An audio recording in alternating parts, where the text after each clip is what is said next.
At some point, Solomon was the greatest and most famous man on earth. Reading the scriptures, all of earth sought after him. So think of your biggest pop star, Michael Jackson, Michael Jordan. Michael Jordan wasn't a pop star, but you get my point. The amount of fame that a person can attain.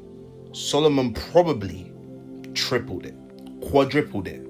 My name's Daniel, I tell Bible stories, and this is the fourth and final part to King Solomon. Now, after God had visited Solomon and blessed him with wisdom, Solomon truly went on to do great things. Solomon was estimated to be worth over $2 trillion.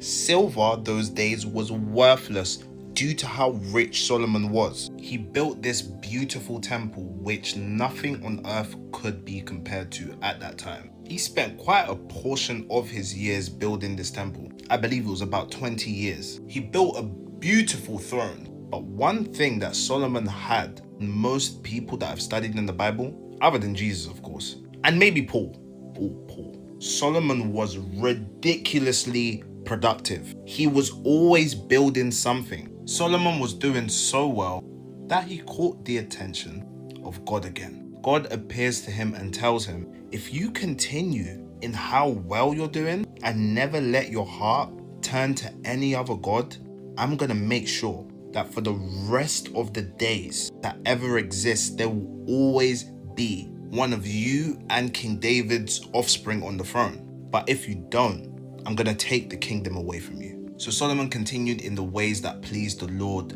People from everywhere came to see him, came to test his knowledge, and someone in particular, the Queen of Sheba. She makes her way down from Ethiopia or Yemen. Her origins are debated. I think it's Ethiopia personally. And she finally comes face to face with King Solomon. Now they spent some time together and she made it her mission to ask him the most difficult questions that she could think of. And he effortlessly answered them. She asked and asked and asked until she was tired and she had no more questions left. She had to give Solomon his credit. He really was the wisest man on earth. Many more people came to find this out. And as any wise man on earth would know, to be the greatest king, you would have to rule the entire world. So Solomon wanted to embark on this mission and gain more alliances over different kingdoms so he could have influence in most kingdoms around the world. And how would Solomon do that? Through marriages.